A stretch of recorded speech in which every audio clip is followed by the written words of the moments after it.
So in this video, we're going to talk a little bit about hip snapping, and specifically when we get snapping in the hip. So if you're someone who, when you're lying down or you're doing a leg lift or a leg raise, when you're bringing that leg down, you feel a pop or a snap in the front of your hip. That's what we're going to be focusing a little bit on today. And so what do we really know about that snapping and that popping? And generally what we see there is we have this disconnection between the core and the hip flexors, and we have a weakness somewhere in that chain that causes those hip flexors to snap and pop. Now, generally speaking, it's not a painful movement. It's not a painful snapping or popping, but it does indicate a weakness or this disconnection between the core and the hips. And to that point, we don't necessarily know even what is popping. Sometimes you can feel a structure, you can even see it slide or move. But to say, sometimes people feel it deep inside or in your back or something like that. Like, we don't know what exactly is popping. But to Pat's point, we do know that, the more stable somebody gets in various strength exercises or positions, that their popping does go down. So it's the popping itself isn't a bad thing, like Pat said, but it might mean that something is not connecting well, or that strength is needed somewhere. Right, so we're gonna go today, and we're gonna go through some exercises to discuss how we can kind of get that connection back, get some more of that stability in what we would call the core, and see if we can reduce that popping or snapping and just get better movement all around. So in this video, we're gonna go through some core progressions. We're gonna go through a curl up, a dying bug, in order to help maintain a neutral back while engaging through the core and make sure that those ribs stay engaged and down. So we're gonna have Tom go ahead and lie down on his back. So the first exercise I like to look at is a curl up.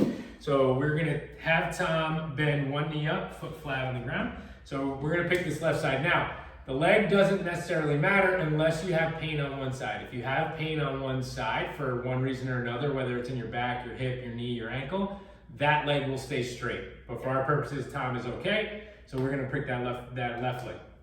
Tom's gonna cross his arms across his chest, hands on his shoulders here, and then we're gonna have him tuck his chin to his chest, right? Now from here, what we're gonna do is we're gonna have him curl his head and his shoulders up off the floor. So he's coming up, and we wanna clear those shoulder blades off of the floor there, and that causes his back to be pressed into the ground, and it causes his core to be nice and engaged. And we're gonna have him hold there, and you'll see he'll shake a little bit. Go ahead, back down. And what we're doing there is we're re-emphasizing the engagement through that core, through that midsection. Go ahead, up again.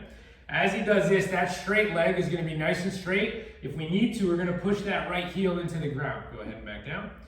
So sometimes, let's switch legs for me. Sometimes what we might see, you don't have to curl up, is when he curls up, you might see that leg raise off of the floor.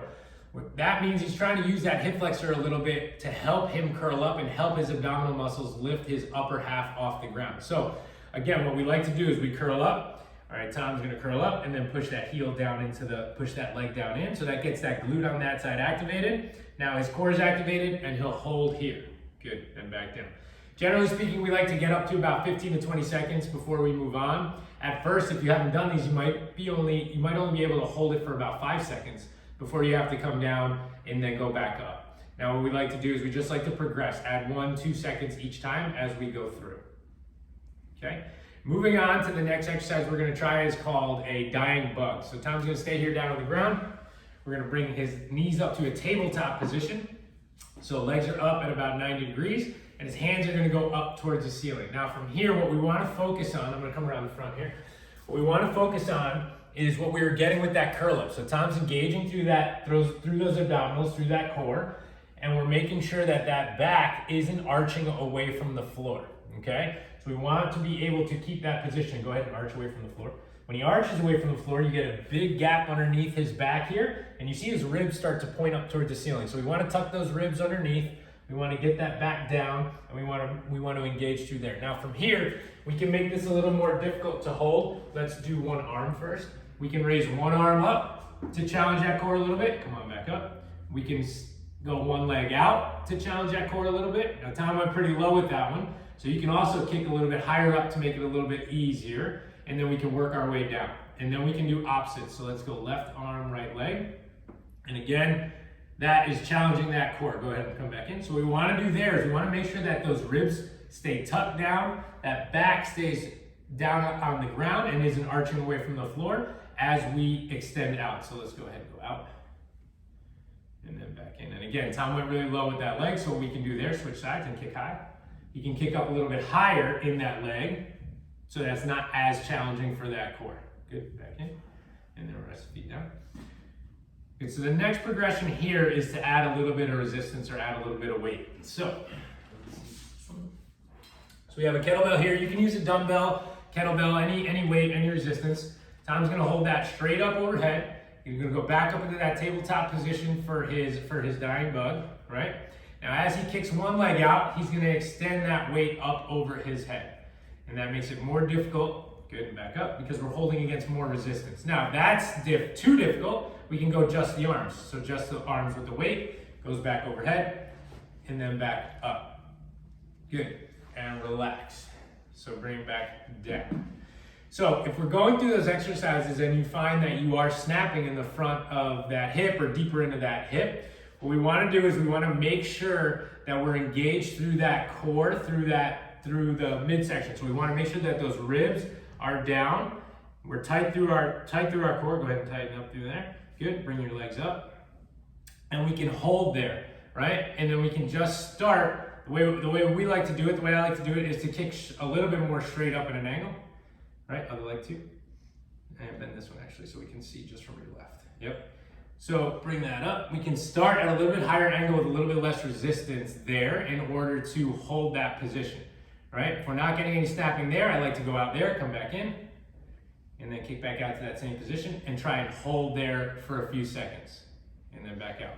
Good, and back down. Now, again, if you're continuing to get snapping, we're moving too far, we're progressing too far past what you can maintain. So we want to go back through those exercises and start at the beginning. And once you feel like you're getting that snapping, that's where we need to start from. So we need to back up to that previous exercise and work our way from there. So to continue on with building kind of our trunk up to reduce the snapping that you might be feeling in a hip, or just to get your core a little bit stronger, we're going to go through two different progressions. So one is an ab hollow progression that I like to do, which a lot of people have heard about that through Pilates or through your workouts. And it's not necessarily a new exercise to many people, but understanding what you should feel and how to do it is really important. So I'm gonna have you lie on the ground, on your back, please. So to go through this progression, what I like to do is have you bring your legs up, and then you're gonna lift your legs off the ground, but your thighs should stay parallel, close to parallel to the wall. And then your hands will grab onto your shins, all right? And then you can use your shins as some leverage to roll your chest up. So it's a little help for a crunch, okay?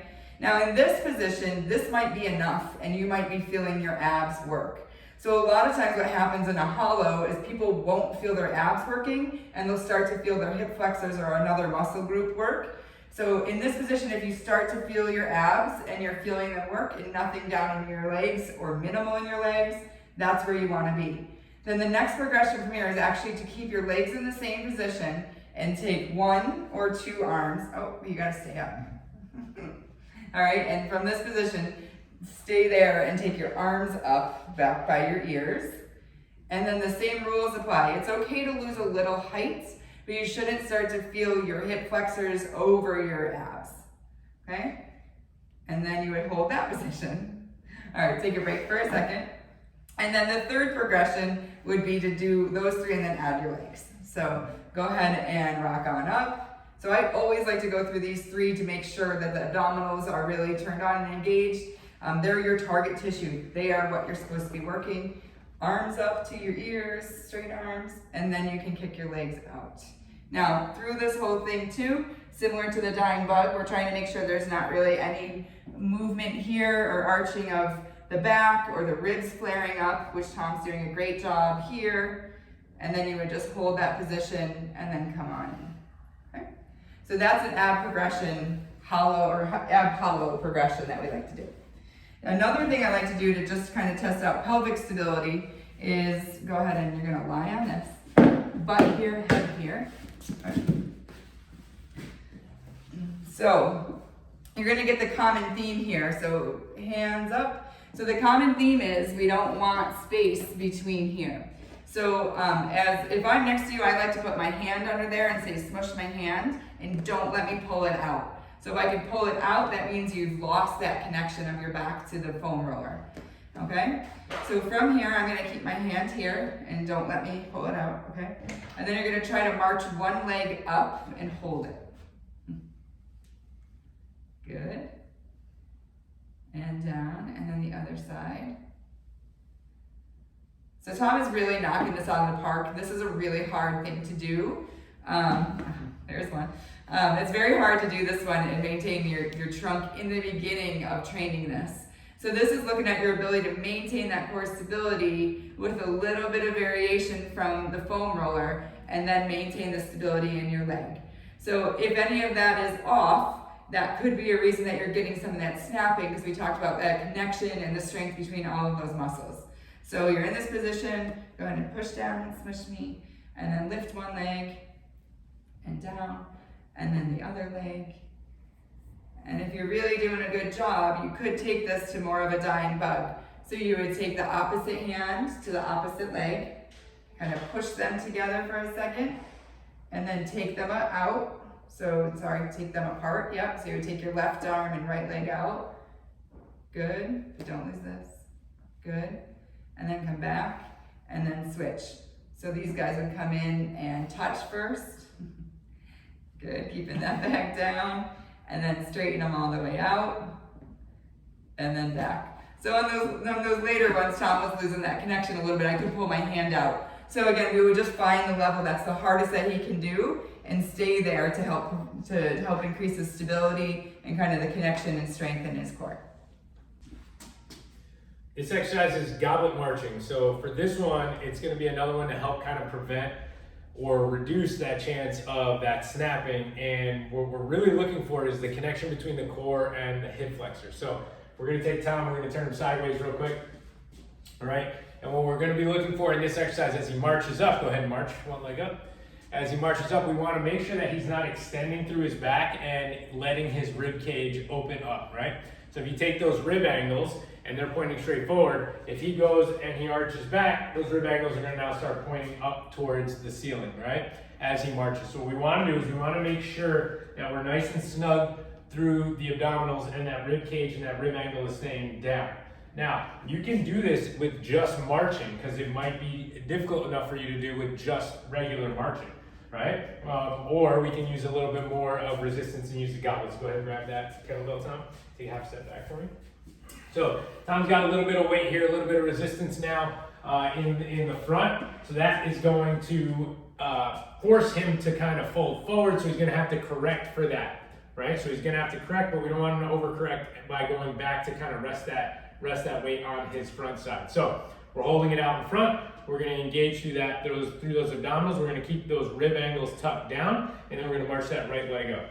And he's going to march that right leg up and then back down. Now, what you might find when you go to march, go ahead and march.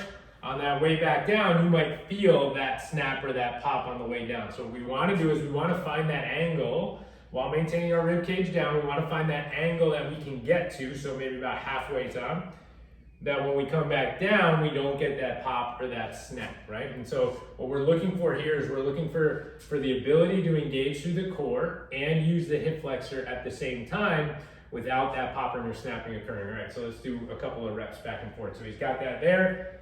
He's nice and snug through his core, and that's what that should look like. Now let's do a couple reps of if you start extending as you go through it. So let your ribs open up.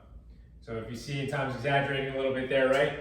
As he moves backwards, he's now using his spine and his back to help stabilize him instead of using his abdominals.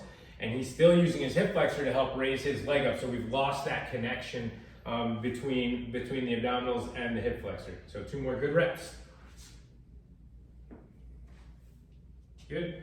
And that is our goblet march. All right, so that was our video on snapping hip, low back incorporation there, using your abdominals in connection with your hip flexors.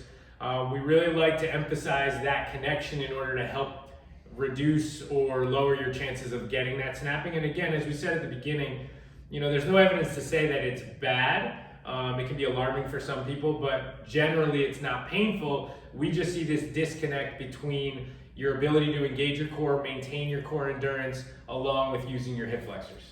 Yeah, and so it's not necessarily it's not something you should stop playing or stop doing what you're doing, but it's something you should be mindful of when you're training. So just as we took you through all these exercises, if you're feeling the pop, a lot of people will just go right through that, where we would suggest that you back off, because that means you're going above your capacity of what your body wants to stabilize. So if you're feeling that with training, I would say work with yourself and those around you to say, can you limit the range of motion? Can you slightly change the exercise? Are you arching your back? Are you out of the position a little bit that you should be in? And then you should see that popping could likely go down. And again, if it doesn't mean that it's a bad and dangerous thing. But again, when you're training, the stronger you get, the less likely that is to happen.